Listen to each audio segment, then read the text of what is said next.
Hello everyone, this is Manoj Kumar and you are watching physics Guru M Kumar.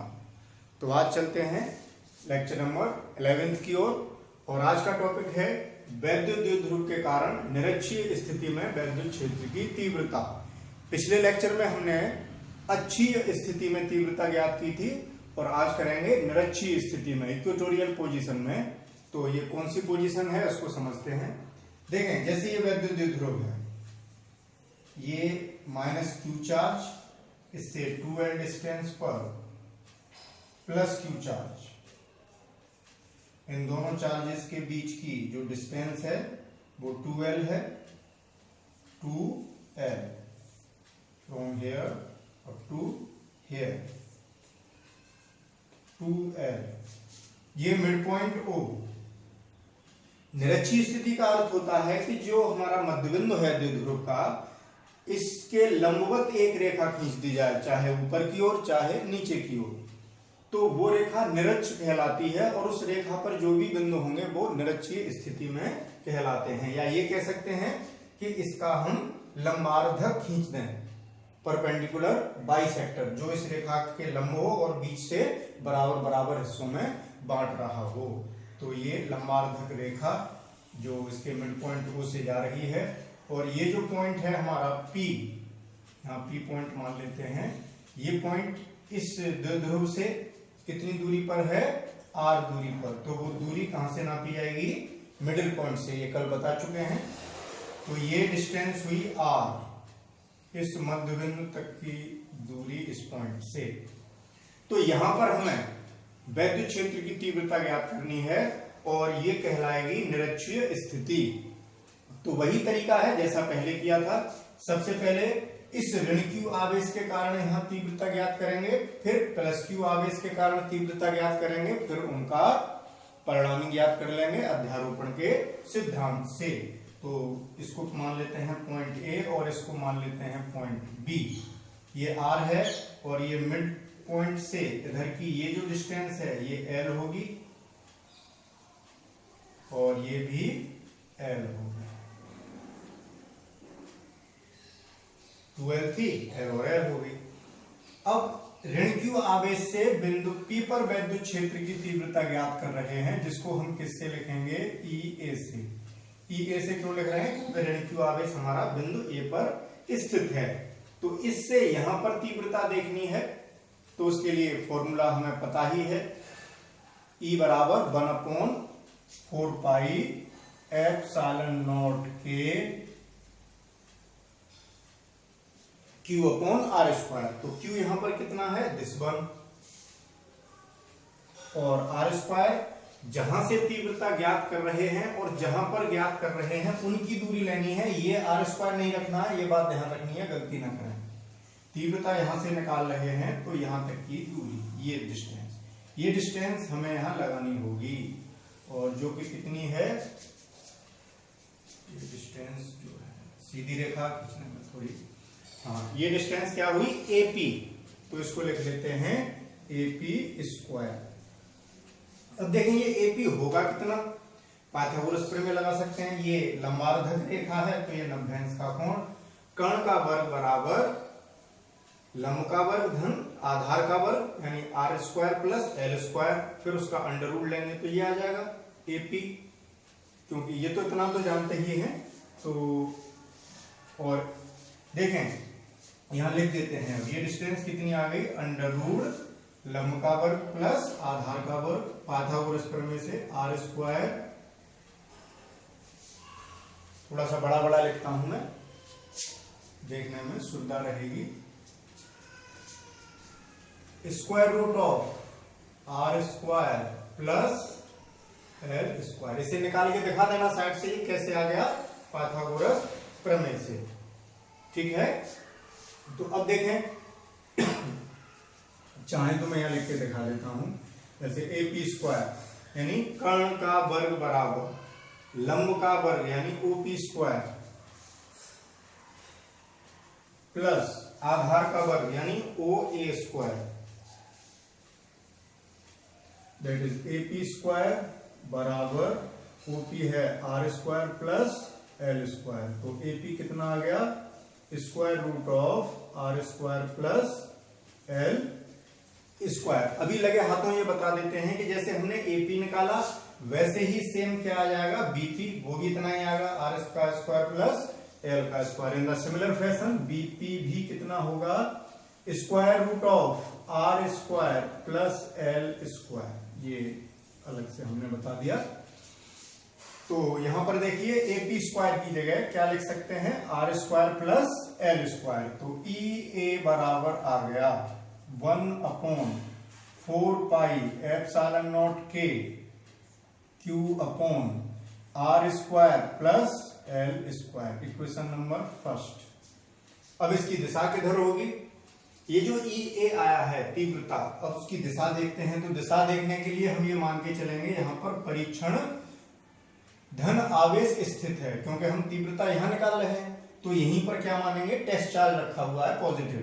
तो अगर यहाँ धनावेश होता तो ये उस पर किधर बल लगाता, ये ऋणावेश है, आकर्षण का बल लगाएगा तो इधर की ओर खींचेगा। तो ये तीव्रता क्या हो गई ई ए, यानी ये आ गया हमारा वेक्टर ई ए,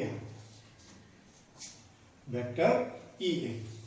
अब इसके कारण तीव्रता निकालते हैं तो यहां क्या लिखेंगे बिंदु बी पर स्थित प्लस क्यू आवेश के कारण बिंदु पी पर वैद्युत क्षेत्र की तीव्रता। तो ईबी बराबर कितनी होगी 1/4 पाई एप्सिलॉन नॉट के क्यू अपॉन, क्योंकि यहां भी क्यू है चार्ज और दूरी भी कितनी है बीपी स्क्वायर, और बीपी स्क्वायर की जगह R square plus L square वही रखा जाएगा, सेम वैल्यू आ रही है। तो ईबी बराबर आ गया 1/4 पाई एप्सिलॉन नॉट के Q upon R square plus L square. इनकी दिशाएं और लिख देते हैं। तो देखें ईबी जो है ये धनावेश है, यहां जब दिशा इसके कारण देखेंगे तो यहां धनावेश मानेंगे तो ये धन और धन प्रतिकर्षित होंगे। तो ये वाला आवेश ये प्लस क्यू आवेश यहाँ के परीक्षण धनावेश को इधर रिपेल करेगा, दूर भगाएगा, प्रतिकर्षित करेगा। तो इसी सीध को आगे बढ़ाते हुए ये हमें क्या मिल जाएगा वेक्टर ईबी। तो दो तीव्रताएं हमें मिल गई, इनका हम वेक्टर सम करके यहां पर परिणामी तीव्रता ज्ञात कर सकते हैं। तो इनकी दिशा और लिख देते हैं। ई ए किधर था P से A की ओर, यानी P to A। ये किधर है तीव्रता P से A की ओर है, P से ऐसे लिख देंगे P to A, P से A की ओर हो गई। और ये तीव्रता किधर हुई B से P की ओर, यानी B to P। दिशा भी लिख देते हैं। अब देखें जब आप नोट्स बनाएंगे तो थोड़ी सी थ्योरी लिख लिया करेंगे कि माना एक वैद्युत द्विध्रुव जिसकी लंबाई 2L है एक ऐसे माध्यम में स्थित है जिसका परावैद्युतांक K है, इसलिए हम इन सूत्रों में क्या लेके चल रहे हैं K। अगर ये मान के चले वायु या निर्वात में स्थित है तो K नहीं लिखते, K बराबर 1 होता है। जिसकी निरक्ष रेखा पर द्विध्रुव के मध्य बिंदु O से R दूरी पर स्थित बिंदु P पर हमें वैद्युत क्षेत्र की तीव्रता ज्ञात करनी है। तो इतना थोड़ा सा इंट्रोडक्शन हो जाएगा इसका, फिर उसके बाद इस तरीके से लिखते चले जाएंगे। अब यहाँ तीव्रता निकालनी है, हमें दोनों घटक मिल गए, वो दोनों तीव्रता मिल गई ई ए और ई बी। अब इनका निकालना है परिणामी।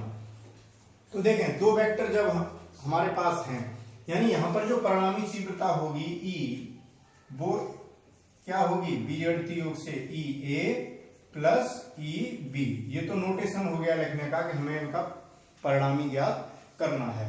अब परिणामी निकालने के दो तरीके हैं, एक तो इनको घटकों में विभाजित कर लीजिए, दूसरा तरीका कि हम दो वेक्टर्स के बीच का कोण पता हो तो हमारे पास एक एनालिटिकल मेथड भी होता है, गणितीय विश्लेषण से हम करते हैं कि रिजल्टेंट का क्या फॉर्मूला है आर स्क्वायर बराबर A square plus B square plus 2ab cos theta, जो 11th में पढ़ा था। तो दोनों में से किसी मेथड से कर सकते हैं। तो चलिए पहले घटक विभाजित करके करते हैं, दोनों मेथड से मैं बता दूंगा, जो इजी लगे उसको आप लोग अमल में ला सकते हैं। तो देखें इस कोण को मैं थीटा मान लेता हूं। तो चूंकि ये लंबार्धक रेखा खींची है तो ये त्रिभुज कैसा बनेगा समद्विबाहु, तो ये कोण भी कितना होगा थीटा। इस वेक्टर को क्षैतिज और ऊर्ध्वाधर घटकों में विभाजित करना है तो क्या करते हैं, एक जैसे रेखा खींचते हैं। अब इस घटक को वियोजित करना है तो एक ऊर्ध्वाधर और किसमें, अब देखिए यहां पर स्पेस कम है तो स्पेस की कमी है, या ऐसा करते हैं कि इस EB को मैं इधर लिख लेता हूं, वेक्टर EB यहां लिख दिया जाता है। ओके, तो इसमें क्या होगा कि यहां रेखा खींचने में दिखाई देगी। जैसे ये हमने एक रेखा खींच दी, तो इसके घटक तोड़ने हैं क्षैतिज और ऊर्ध्वाधर। तो यहां से लंब गिराते हैं, ये 11th में पढ़ा है, और एक लंब यहां गिराएंगे। ऐसे ही इधर, तो मैं EA इधर दूर लिखता हूं, ऐसे ही एक लंब यहां से गिराएंगे तो ये वेक्टर यहीं आएगा। सिमेट्री ऐसी होगी, ये रेखा थोड़ी सी मार्कर से वैसी हो गई है।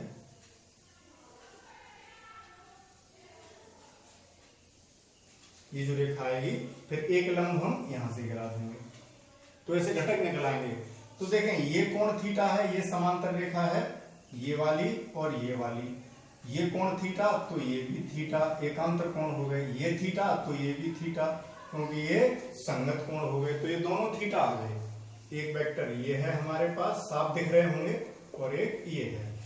तो अब इस EB का इस दिशा में घटक कितना हुआ, EB cos थीटा, कितना हो गया, EB cos थीटा। और इसी का इस दिशा में कितना हुआ, EB sin थीटा। देखिए मैं बता देता हूं, 11th में बताया था कि जैसे कोई वेक्टर A हो सपोज, इसके हमें क्षैतिज और ऊर्ध्वाधर घटक ज्ञात करने हैं। तो एक क्षैतिज रेखा और एक लंब, ये ऊर्ध्वाधर रेखा खींच के एक लंब यहां से गिराते हैं और एक लंब यहां से गिराते हैं। तो एक घटक तो ये होगा क्षैतिज, और एक घटक ये होगा।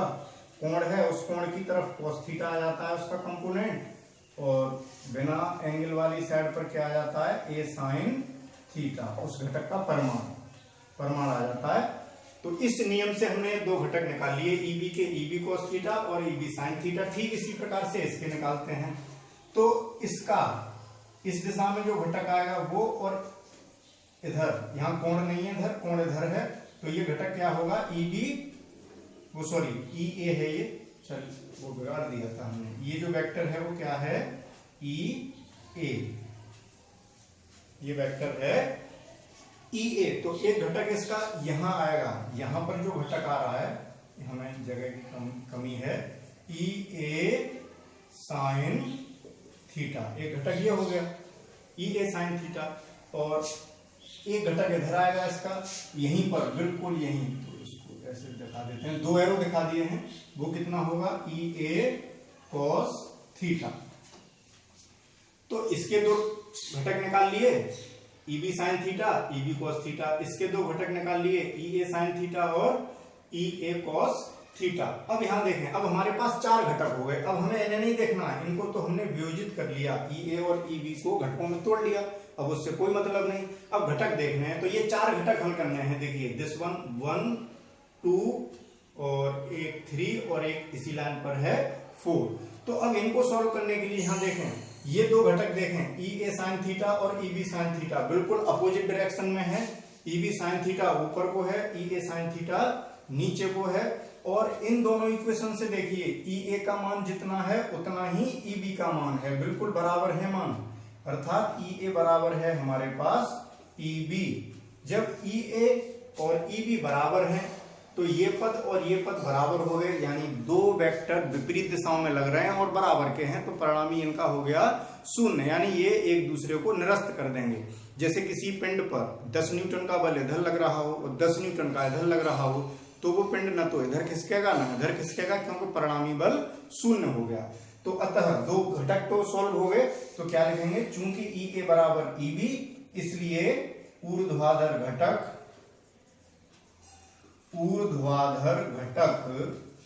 कौन कौन से, EA sin थीटा तथा EB sin थीटा,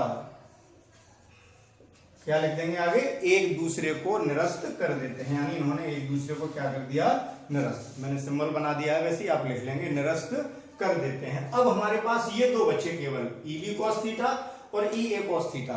ये दोनों एक ही दिशा में हैं, तो ये दोनों क्या होंगे, जुड़ जाएंगे, तो परिणामी तीव्रता केवल इन्हीं के कारण रहेगी। अतः बिंदु P पर वैद्युत क्षेत्र की तीव्रता, अतः बिंदु P पर परिणामी वैद्युत क्षेत्र की तीव्रता केवल क्षैतिज घटकों के कारण होगी, और वो कितनी होगी, EA कितना है cos theta plus EB cos theta.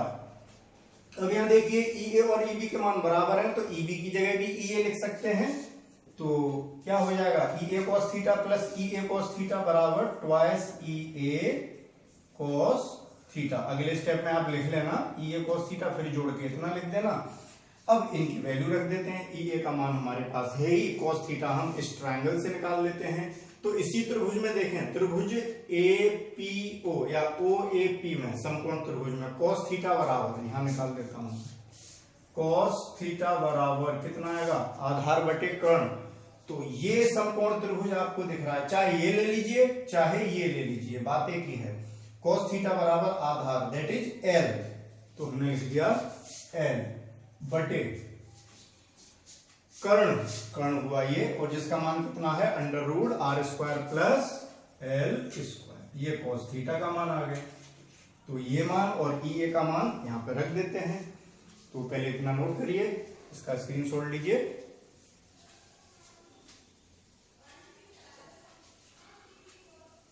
तो अब आगे चलते हैं, अब ये वैल्यू ऊपर से इसमें पुट करते हैं, तो देखिए क्या मिलता है हमें।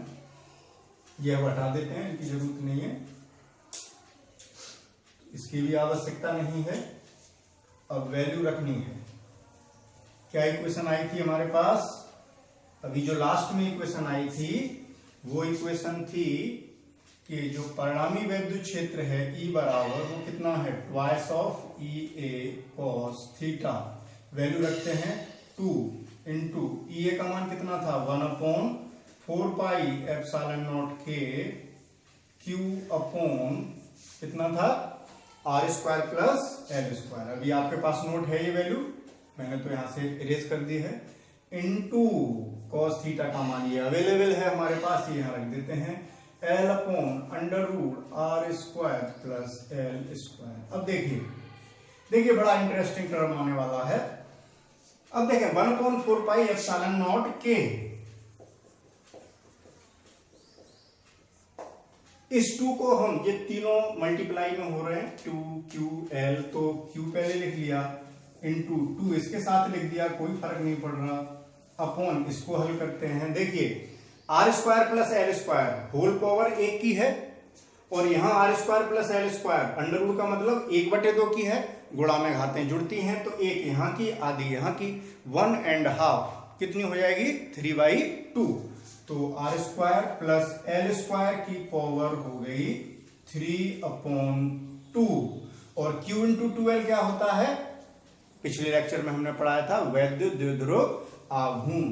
तो इसको किससे लिखेंगे, P से, तो 1/4 पाई एप्सिलॉन नॉट के, और क्या आ गया P upon R square plus L square की पावर 3/2। इतना वैद्युत क्षेत्र होता है निरक्षीय स्थिति में। ये आ गई हमारे पास इक्वेशन नंबर 3। अब वही विशेष परिस्थिति की बात करेंगे कि जब हमारा जो R है, जो डिस्टेंस उस पॉइंट तक की है, वो डिस्टेंस इस डाइपोल की लेंथ की तुलना में बहुत ज्यादा हो, यानी वो बिंदु डाइपोल से बहुत दूर हो, यानी स्पेशल केस।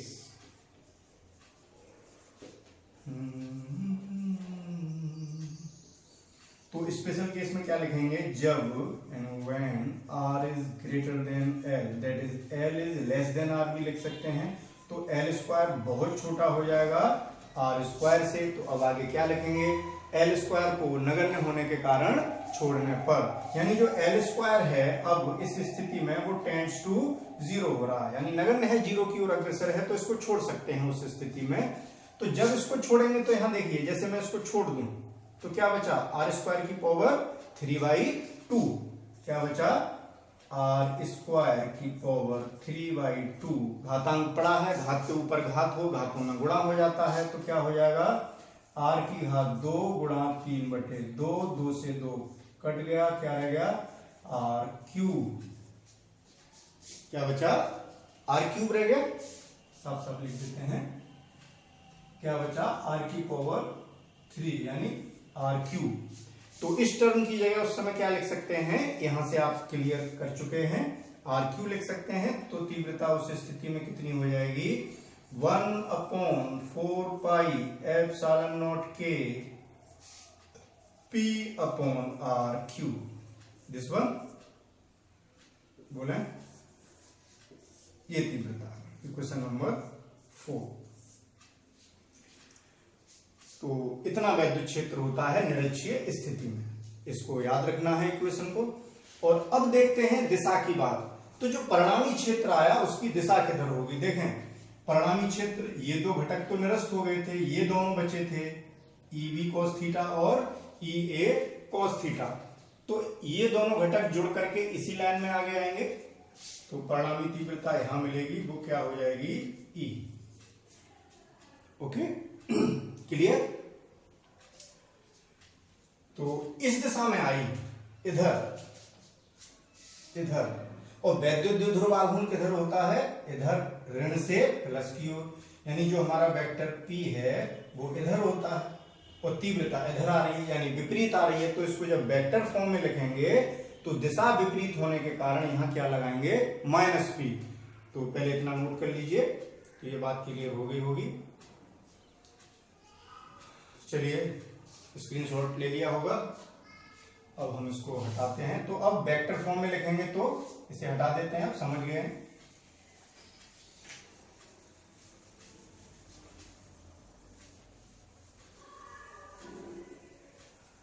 जब इक्वेशन याद करेंगे तो के टर्म में याद करें, और क्वेश्चन में अगर माध्यम नहीं दे रखा है तो के छोड़ देते हैं। वायु अनिर्वात के लिए फॉर्मूला क्या रह जाता है, 1/4 पाई एप्सिलॉन नॉट, के नहीं लगेगा, फिर 1/4 पाई एप्सिलॉन नॉट के पी अपॉन आर क्यू। यहां लिख भी सकते हैं वायु या निर्वात के लिए, वायु या निर्वात के लिए के होता है 1, तो ई कितना आ जाएगा, 1/4 pi epsilon naught P upon R Q.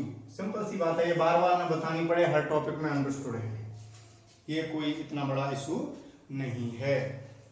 अब इसको वेक्टर फॉर्म में लिखते हैं, तो सदिश रूप में, अब दिशा की बात आ रही है, तो जब सदिश रूप लिखेंगे तो जब हम वेक्टर ई लगाते हैं, यहां पर अगर वेक्टर लगा देते हैं तो यही इक्वेशन क्या हो जाएगी, 1/4 पाई एप्सिलॉन नॉट के माइनस वेक्टर पी। माइनस क्यों लगाया, ये समझ गए हैं, क्योंकि ई और पी विपरीत दिशाओं में हैं, बटे आर क्यू, ये इसकी वेक्टर फॉर्म है। तो ये रहा निरक्षीय स्थिति में वैद्युत क्षेत्र की तीव्रता। तो ये घटक वियोजित करके हमने निकाला है। अब हम बात करते हैं कि अगर गणितीय विश्लेषण विधि से उसको हल करते तो कैसे होता। आप चाहें तो एक ही पर्याप्त है, लेकिन मैं फिर भी बता देता हूं, जो आपको आसान लगे उसको आप चूज कर लेना, उसी हिसाब से तैयारी करना। तो इसमें स्क्रीनशॉट लीजिए। चलिए अब बात करते हैं दूसरे मेथड से। फिगर आपके पास बना हुआ है, अब मैं बार बार नहीं बना रहा हूं, अब सीधी सी बात करेंगे। तो वैकल्पिक विधि या सेकंड मेथड, ये दूसरा मेथड है, दूसरी विधि से बात कर रहे हैं हम, तो यहां आप लिख सकते हैं सेकंड मेथड, द्वितीय विधि। परिणामी कैसे निकालना, आपने देखा कि पी पॉइंट पर ये फिगर आया था, मैं अब अलग से केवल एक फिगर बना देता हूं। ये पॉइंट पी था और ऐसे दो वेक्टर आए थे, ये आया था ई ए और ये था आपके पास ई बी, यही था। तो इन दो वेक्टर का जब परिणामी निकालते हैं, अगर आप डायग्राम सही से बनाना चाहते हैं तो इसका समांतर चतुर्भुज बनाते हैं परिणामी निकालने के लिए। तो यहां से इसके समांतर रेखा खींचेंगे ऐसे, और इसके समांतर यहां से खींचेंगे, तो ये जो आएगा यही हमारा क्या हो जाएगा, परिणामी वैद्युत क्षेत्र की, ये इन दोनों के योग के बराबर होगा। 11th में पढ़ा है समांतर चतुर्भुज विधि से परिणामी निकालना या दो वेक्टर्स को जोड़ना। और इस पिछले फिगर में आपने देखा था ये एंगल भी थीटा था और ये एंगल भी थीटा था, तो ये टोटल एंगल कितना हो गया, 2 थीटा। तो दो वेक्टर्स के बीच का हमें एंगल दिया है तो उसका परिणामी हम निकाल लेते हैं। कैसे निकालते हैं, 11th में पढ़ा है, सोच सकते हैं आप, आपको ध्यान आ रहा होगा। आप जरा दो वेक्टर जैसे ए और बी होते हैं, मैं यहां फिर बता देता हूं। जैसे एक वेक्टर ये है ए और एक वेक्टर है बी, बीच का कोण थीटा हो तो इनका परिणामी आर कैसे निकालते हैं, स्क्वायर रूट ऑफ, और पहले लिख दूं जगह कम पड़ जाएगी भाई।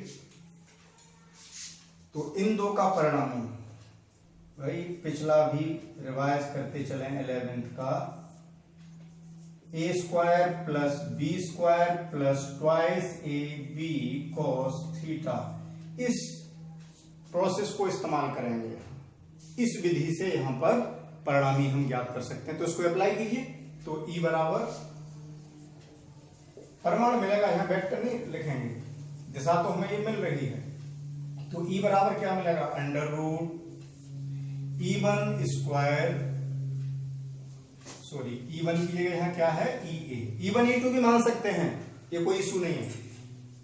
तो ए स्क्वायर की जगह EA स्क्वायर, बी स्क्वायर की जगह EB स्क्वायर प्लस 2AB यानी EA EB cos theta, theta की जगह दोनों के बीच का कोण, यहां तो वही थीटा था लेकिन यहां दोनों के बीच का कोण 2 थीटा है। ये मिस्टेक न कर दें, जल्दबाजी में मिस्टेक कर देते हैं, हड़बड़ी न मचाएं। अब देखें, अभी हमने पीछे इक्वेशन लिखी थी, वहां लिखा था कि EA और EB बराबर थे। EA बराबर कितना था, EB, तो EB की जगह भी हम क्या लिख सकते हैं, EA लिख सकते हैं। तो क्या हो जाएगा, under root EA square plus EA square plus 2, देखिए EA इंटू EB की जगह भी क्या लिखेंगे, EA, तो EA into EA square cos 2 theta. भाई इंटरेस्ट आ रहा है, आना चाहिए। देखें this one and this one add कर दिए, E square twice EA square हो गया plus twice EA square cos 2 theta. ये देखें कॉमन है, इसको कॉमन ले लेते हैं। देखिए कितना मैथमेटिकली हल करने में भी कोई माथापच्ची नहीं करनी पड़ रही। यहां 1 प्लस क्या बचा, cos 2 थीटा। बड़ा इंटरेस्टिंग रिलेशन मिल रहा है टर्म, देखिए कितना बढ़िया फंक्शन मिला हमें, 1 प्लस cos 2 थीटा। ट्रिग्नोमेट्री में सॉल्व करते आए हैं, बड़ा अच्छा लगता है।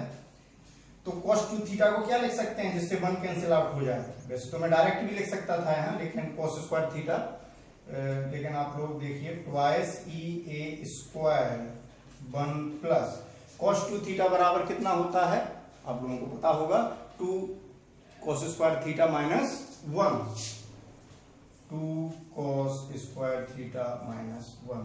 ये तो भाई 9th से पढ़ते आ रहे हैं। और 1 इज कैंसिल आउट बाय 1, क्या रह गया, 2 cos स्क्वायर थीटा। अब इनका वर्गमूल ले लेते हैं। देखिए 2 इंटू 2 का वर्गमूल 2 आ गया, जोड़े में से 1 लेते हैं, EA का वर्ग का वर्गमूल EA आ गया, और 2 cos स्क्वायर थीटा का वर्गमूल cos थीटा आ गया। इसके बाद फिर वही है, EA का मान आपके पास है ही, cos थीटा का मान आपके पास है ही। यहां तक तो हमने पिछले उसमें भी निकाल दिया था। इसको सॉल्व करेंगे, अब EA की वैल्यू रखेंगे, cos थीटा की रखेंगे। ध्यान है नहीं, अभी तो किया था, cos थीटा की जगह भाई यहीं तक तो मेथड डिफरेंट करना है, वहां घटक जोड़ करके इतना ले आए थे।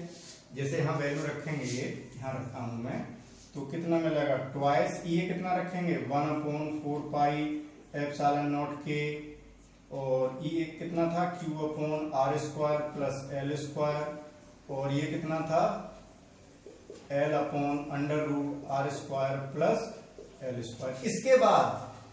इसके बाद पिछली विधि में जो बताया उसी तरीके से फिर आप नोट कर देंगे, वही तीव्रता आ जाएगी। तो ये सेकंड मेथड समझ रहे ना। ये आप पिछले मेथड को देखेंगे तो ये टर्म आपको वहां मिल जाएगा। ये टर्म जैसे ही मिलेगा उसके बाद का पूरा प्रोसेस वही है, पूरा आर्टिकल वही है। तो ये दूसरी विधि रही। तो ये रहा निरक्षीय स्थिति में वैद्युत क्षेत्र की तीव्रता कितनी होती है। तो आप लोगों ने देखा अक्षीय में अलग थी, निरक्षीय में अलग थी, अलग अलग फॉर्मूले आ रहे हैं। और इन इक्वेशंस में, इन फॉर्मूलों में जरा सा ही अंतर है, तो एक जैसे लगते हैं, गड़बड़ न हो जाए, साथ के साथ पढ़ते चलें। जैसे वहां आ रहा था 2p/r³ और इसमें आ रहा है p/r³। कब? जब दूर है वो पॉइंट।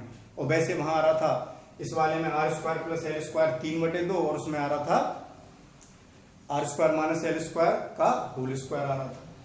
तो खैर इसका स्क्रीनशॉट लीजिए, आगे बढ़ते हैं। अब आगे बात करते हैं, ये दोनों स्थितियां हो गई और क्लियर हो गई। अब इन दोनों स्थितियों में कुछ रिलेशन निकालते हैं, कुछ तुलना करके देखते हैं। रुकिए जरा सोचिए तो, क्या सोचेंगे भाई? अभी जो दोनों स्थितियां पड़ी हैं उनके बारे में सोचिए। तो आप लोग थिंक आउट कर चुके होंगे, अब उनकी बात करते हैं। जैसे हमने अच्छी स्थिति में तीव्रता निकाली थी, ई अक्षीय, कितना आया था? 1/4 पाई ε0 के 2p/r³। और अभी पढ़ा आपने ई निरक्षीय, निरक्षीय स्थिति में वो तीव्रता कितनी आई?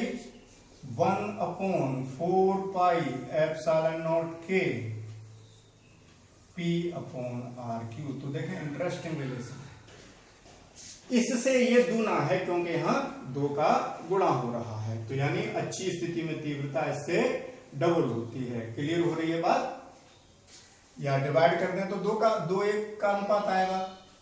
इसको इससे भाग करें, सारे टर्म कट जाएंगे। जैसे ई निरक्षीय, कैसे भी समझ लें, समझने के ऊपर है। ई निरक्षीय बटे ई अक्षीय करें अगर, तो इन रिलेशन से हमें क्या मिलेगा? 2 मिलेगा। बाकी के देखें सब चीज कट जाएंगे, ऊपर 2 रह जाएगा।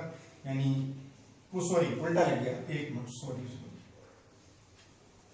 ध्यान आप लोगों से बात करने में था, लिखना कुछ चाह रहे थे, लिख कुछ गए।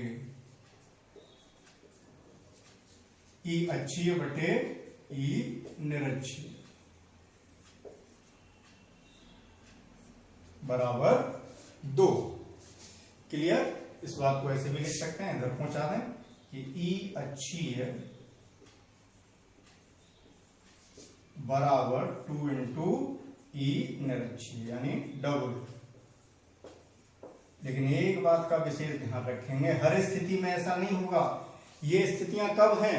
जब हमारा ये कब है, ये सारी प्रोसेस जो हो रही है यहाँ, when r is greater than l और l very small r, l² r²। और जब l² हमने छोड़ा था उस स्थिति में ये फॉर्मूले मिले थे। और अन्यथा यहाँ पर टर्म अलग अलग हैं, तो जस्ट डबल नहीं होगी। ये डबल कब होगी? एग्जैक्ट डबल जब हमारा पॉइंट बहुत दूर हो।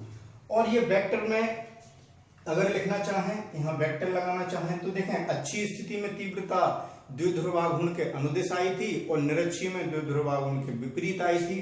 तो यहाँ माइनस और लग जाएगा, यानी वेक्टर ई अच्छी बराबर -2 वेक्टर ई निरक्षीय। वेक्टर में लिखेंगे तो माइनस लगाना पड़ेगा।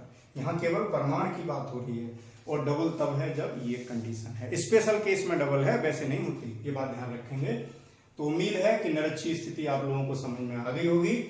तो आज इतनी ही बात करेंगे और अगले लेक्चर में मिलते हैं, जिसमें चर्चा होगी जनरल पॉइंट पर कि किसी एक ऐसे बिंदु पर जो न अच्छी स्थिति में हो और न निरक्षीय स्थिति में हो, वहां वैद्युत क्षेत्र की तीव्रता कितनी होगी, किसके कारण? वैद्युत द्विध्रुव के कारण। ओके, आप लोग इसे नोट करिए। Thank you for watching.